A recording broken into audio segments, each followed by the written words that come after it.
온라인 예배 에티켓. 당신은 준비된 예배자입니까?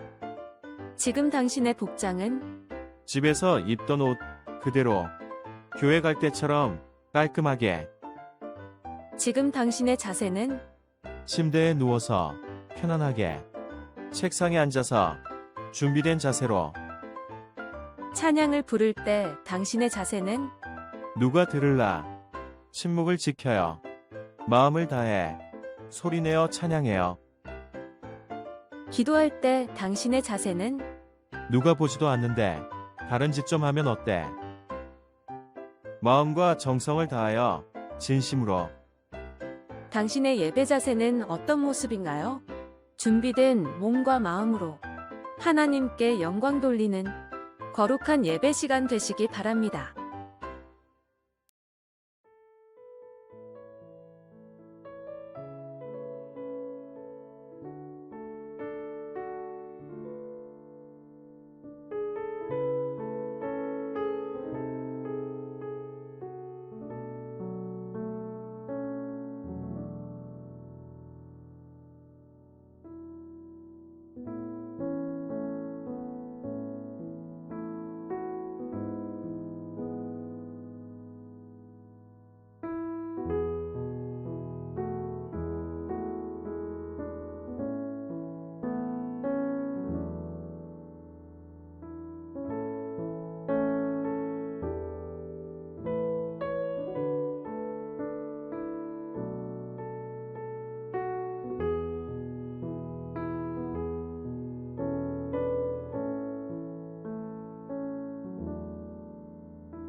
사랑하는 수원세하나교회 성도 여러분, 안녕하십니까?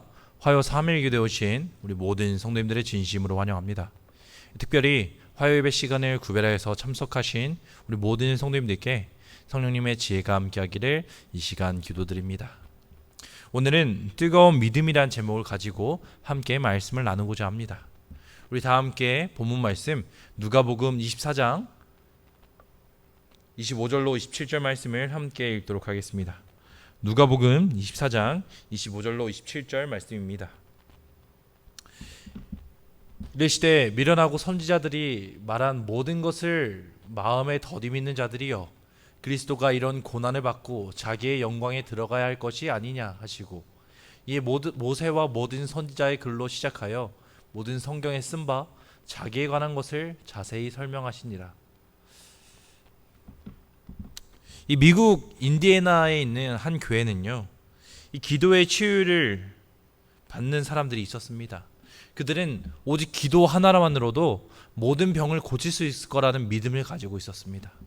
그런데요, 이러한 기도의 능력, 기도의 기적만을 바랬던 이 사람들은요, 이와 같은 믿음 때문에 수많은 사람들이 죽게 되었습니다.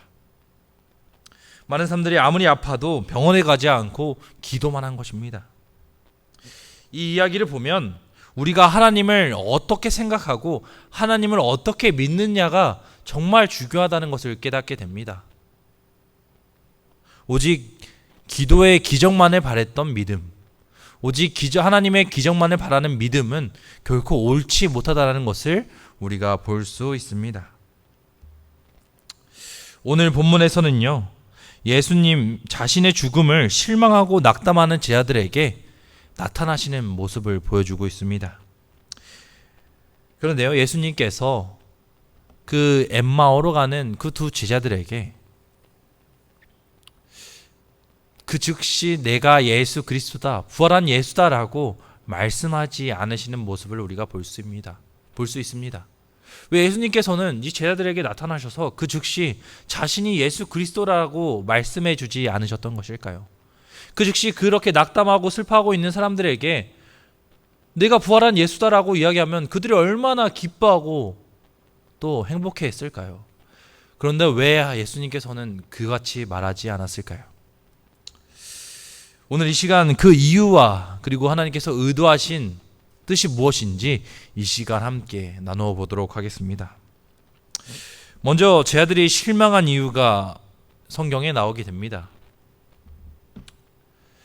가라스되 무슨 일이뇨? 예수님께서 물어보십니다.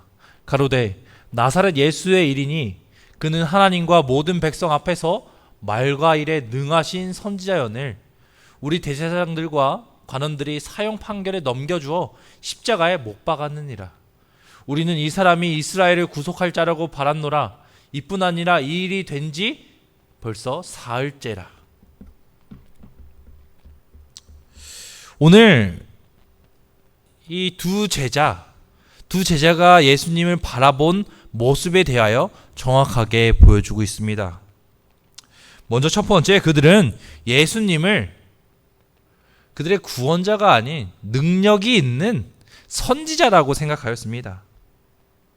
하나님과 모든 백성 앞에서 말과 일에 능하신 선지자이다. 이 능력이라는 단어에, 능하신이라는 단어는 이 디나토스라는 헬라어를 가지고 있습니다. 이것은 능력이 있는 이라는 뜻을 가지고 있습니다. 또한 선지자는 이 프로페테스인데요, 즉 예수 그리스도를 메시아가 아닌 능력 있는 선지자 한 사람이라고 그들은 생각하고 있었습니다. 그들은 예수님을 따랐던 제자들이지만 예수 그리스도가 정확히 어떠한 분인지 그들은 알지 못했던 것입니다. 또한 그들은 예수 그리스도께서 십자가에서 의심당하시는 모습을 보며 그들의 믿음에 의심이 들기 시작하였습니다. 그런 굴욕을 자청해서 받으신 분이 과연 그리스도이실까 하는 생각 때문에 저희 마음속에 일어나고 있는 투쟁과 혼란 생각들을 이해하고 계셨다. 그들이 능력 있는 선지자라고 말한 이유는 예수 그리스도께서 십자가에 달려 돌아가셨기 때문에 그들은 우리를 구원할 메시아가 예수 그리스도가 아니라고 생각하였습니다.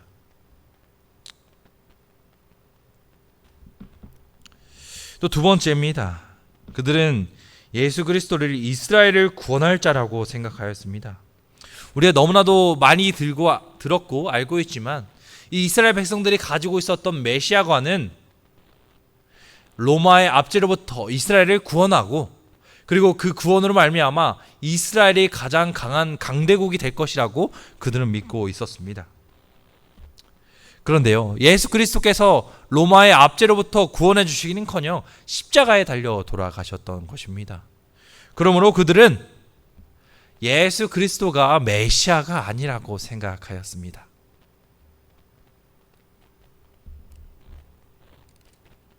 자, 세 번째입니다.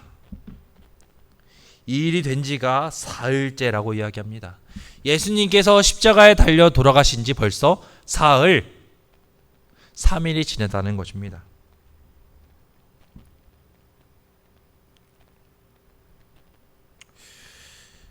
그들은 예수님의 무덤에 갔을 때에, 여자들이 예수님의 무덤에 갔을 때에 예수님의 시체가 없어졌다는 것을 들었습니다. 무덤이 열려 있었고 그들은 기적을 기다렸으나 예수 그리스도가 그들의 앞에 나타나지 않았으므로 그들은 예수님이 부활했다는 것을 믿지 못하였습니다. 분명히 예수님께서 사흘 후에 기적이 일어날 것이라고, 부활할 것이라고 말씀하셨지만 제자들은 그것을 믿지 못했던 것입니다.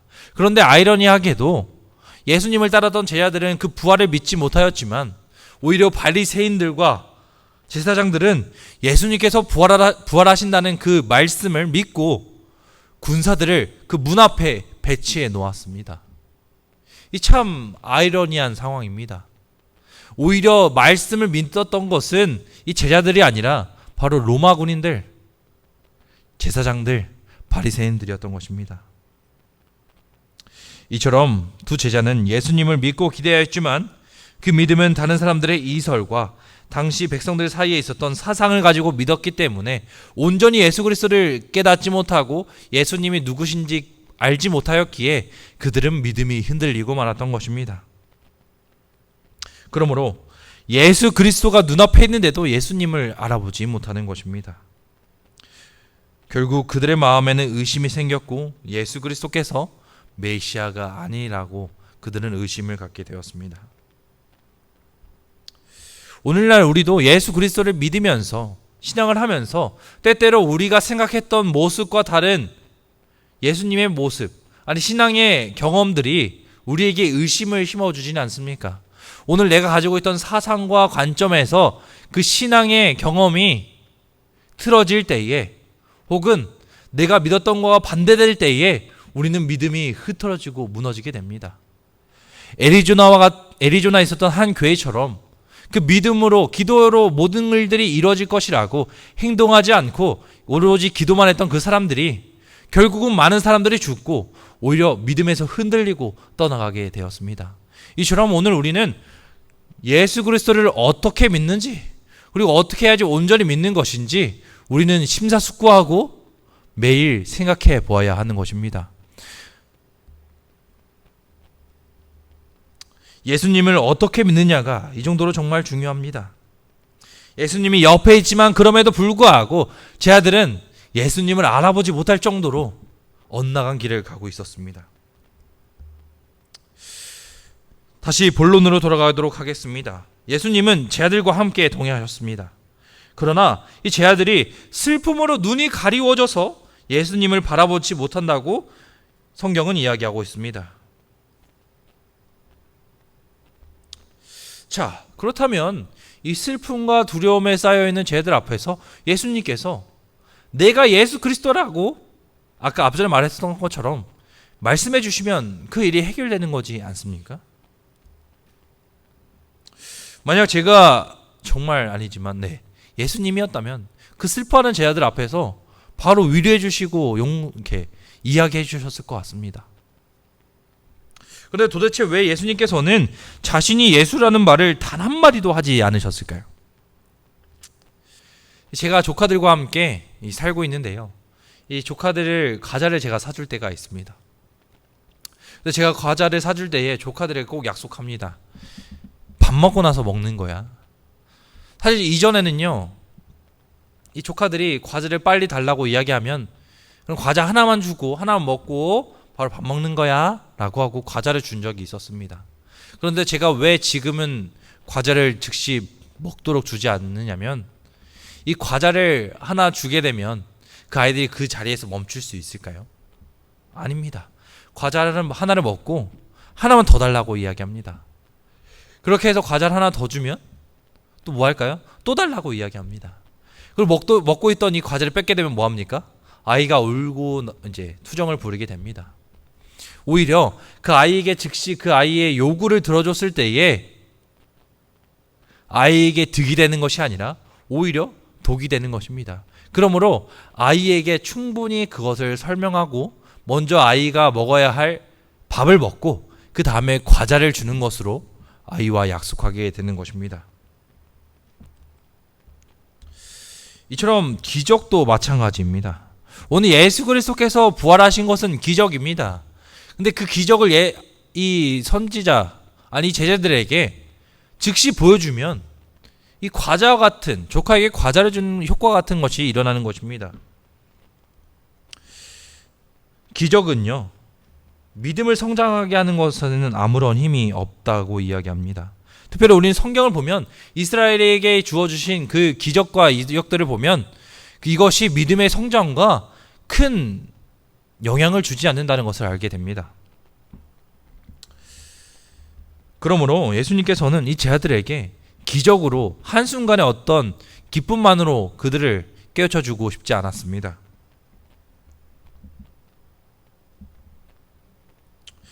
예수님의 기적은요, 다음과 같이 주석에서 이야기합니다. 예수께서는 하나님의 나라의 복음을 나타내시며 전파하시고자 할 때만 그의 기적을 행하셨다. 예수님의 기적은요, 오늘 우리의 기적은요, 우리에게 일어난 기적은 우리의 믿음의 성장을 위하여 주어지는 것이 아니라 복음을 전파할 때 주어졌던 것들이었습니다. 오로지 예수님의 기적과 능력은 복음을 전파할 때 사용되는 것입니다. 그런데 오늘 우리는 어떠한 이 기적을 믿음의 성장을 위하여서 요구하게 됩니다. 나의 개인적인 성장을 위해서, 나의 믿음의 성장을 위해서 요구하는 것입니다. 하지만 성경이 말해주듯이, 성경이 보여주듯이 기적은 복음을 전할 때의 능력이 되는 것입니다. 필립 얀시는 이 기적에 대해서 다음같이 이야기합니다. 표적은 하나님에 대한 믿음을 불러일으키는 것이 아니라 끊임없이 또 다른 표적을 구하게 만들어 중독을 야기한다. 그러므로 오늘 이 제자들이 예수 그리스도를 알아보지 못하고 예수 그리스도에 대한 믿음이 무너졌을 때에 기적으로 그것을 회생하는 것은 예수님의 방법이 아니었습니다. 그렇다면 오늘 예수님께서는 어떻게 의심과 무너진 그들의 믿음을 다시 한번 회복해 주셨을까요? 예수 그리스도께서는 그들에게 성경의 말씀으로 다가가셨습니다. 이에 모세와 모든 선지자의 글로 시작하여 모든 성경에 쓴 바 자기에 관한 것을 자세히 설명하시니라. 예수님은요, 내가 나타났다, 내가 예수다 라고 기적을 보여주신 것이 아니라 성경에 기록된 예수 그리스도의 모습을 상세히 설명해 주셨습니다. 너희가 성경에서 영생을 얻는 줄 알고 성경을 연구하거니와 이 성경이 곧 내게 대하여 증언하는 것이니라.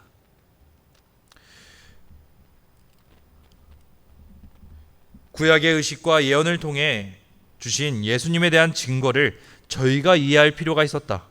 이 증거들 위해 저희의 믿음을 세워야만 했다. 그리스도께서는 그들을 확신시키기 위해서 기적을 행하지 아니하시고 성경의 말씀을 설명하셨다. 그분은 그것이 저희의 믿음을 위해 가장 힘 있는 증거라는 사실을 선지자의 글에서 보여주셨다. 오늘 의심과 그리고 낙담과 잘못된 믿음을 가지고 있었던 제 아들의 그 믿음을 성장시키고 회복시키는 방법은 무엇입니까? 바로 성경 말씀이었습니다. 성경 말씀 속에 있는 예수 그리스도가 누구신지, 예수 그리스도가 정말 우리의 메시아인지 깨닫게 해준다는 것을 예수님은 알고 계셨습니다. 즉, 오늘 우리의 믿음도 성경 말씀 위에 세워져야 하는 것입니다.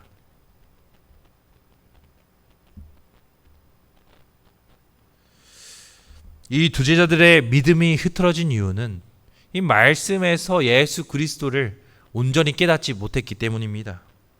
두 제자들은 성경의 구약 성경의 말씀을 예수 그리스도를 통하여 공부하고 알았지만 그 말씀 속에서 예수 그리스도가 정말 어떠하신 분인지 그들은 온전히 말씀을 명확히 깨닫지 못하였습니다.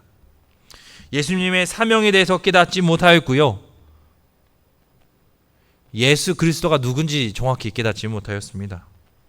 그들은 예수님이 죽을 것이란 말씀을 기억하였지만 그 말씀을 이루시고 다시 부활한다는 그 말씀을 믿지 못하였습니다. 그러는 사이 예수님을 제대로 알지 못하고 이해하지 못한 그들은 의심을 품게 되고 믿음이 흐트러지게 된 것입니다. 이처럼 오늘 우리도 말씀에 기초하여 믿음의 뿌리를 내리지 못한다면, 말씀에 기초하여 예수 그리스도를 온전히 깨닫지 못하고 말씀을 기초하여 믿음을 성장시키지 못한다면 이 두 제자와 같이 의심과 낙담에 빠질 수 있게 되는 것입니다.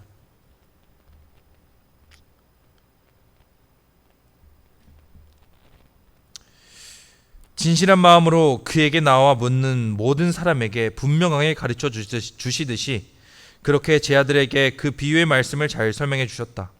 성령의 깨우쳐 주심에 마음의 문을 열어놓고 하나님의 말씀을 연구하는 자들에게는 그 말씀의 뜻이 언제까지나 모호한 상태로 남아있지 않는 것이다.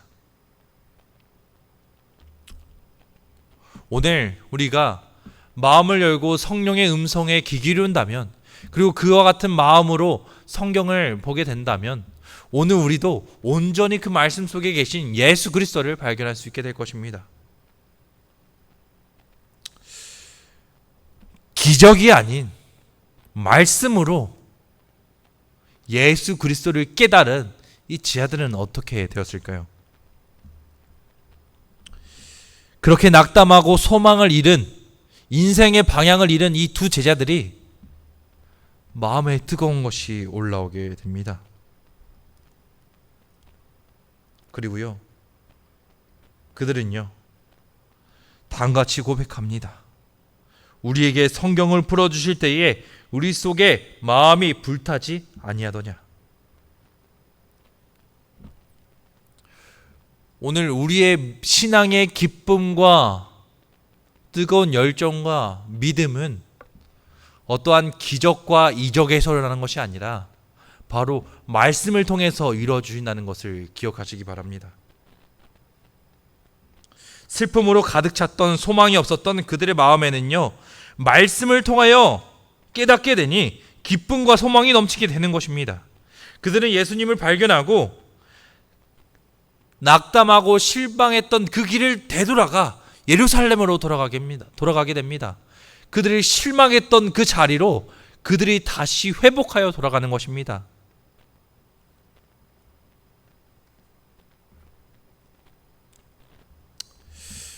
곧 그때로 일어나 예루살렘으로 돌아가 보니 11제자 및 그들과 함께 한 자들이 모여 있어 말하기를 주께서 과연 살아나시고 시몬에게 보이셨다 하는지라. 두 사람도 길에서 된 일과 예수께서 떡을 떼심으로 자기들에게 알려주신 것을 말하더라. 그들이 말씀으로 예수 그리스도를 깨닫자 그들과 함께 계셨던 분이 예수님이라는 것을 그들이 깨닫게 되었습니다.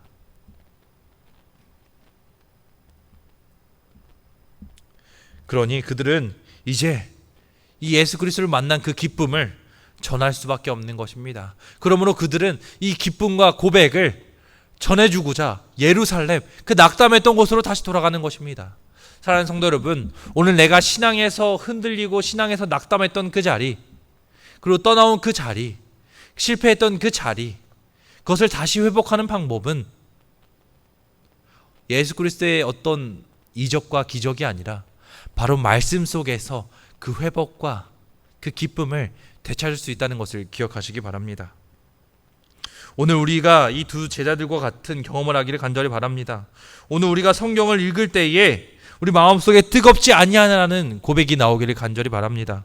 그러므로 온전하신 예수 그리스도를 깨닫게 되므로 그 기쁨과 그 행복을 세상 사람들에게 전할 수 있는 진정한 예수 그리스도의 제자가 되기를 간절히 바랍니다. 이제 말씀을 정리하면서요, 세상 사람들은 하나님의 계심을 증거하라고 이야기합니다. 그러면서 무언가를 요구합니다. 기적을 보여줘라, 기적을 보여줘라, 하나님을 보여줘라. 또는 이설과 마술로 하나님의 능력이 있음을 보여달라고 이야기합니다. 그러나 성경이, 오직 성경만이 예수 그리스도의 살아계심을 증거할 수 있는 가장 큰 증거라는 것을 기억하시며, 오늘 그 말씀을 하나님을 찾는 사람들에게 전해주시고, 그들도 성경 속에서 하나님을 만날 수 있도록 인도하여 주시는 저와 성님 되길 바라며 말씀을 마치도록 하겠습니다. 기도하겠습니다. 하나님이신 아버지 하나님, 오늘도 이렇게 함께 말씀을 나눌 수 있게 해주셔서 감사합니다. 아버지 하나님, 오늘 우리의 믿음의 성장과 또 우리의 낙담과 실패가 회복되는 방법이 오직 말씀 속에 있음을 저희가 알게 되었습니다. 아버지 하나님, 말씀 속에서 예수 그리스도를 온전히 찾을 수 있게 도와주시었고, 그 온전히 찾은 예수 그리스도를 뜨거운 마음으로 가지고 제자들이 예루살렘으로 돌아가 예수 그리스도를 전했던 것처럼 오늘 우리도 그 뜨거운 마음으로 세상 사람들에게 예수 그리스도를 전할 수 있는 주님의 제자 될 수 있도록 인도하여 주시옵소서. 언제나 저희의 말씀 속에서 저희와 함께 해주시고 인도하여 주시는 예수 그리스도 이름으로 간절히 기도드립니다. 아멘.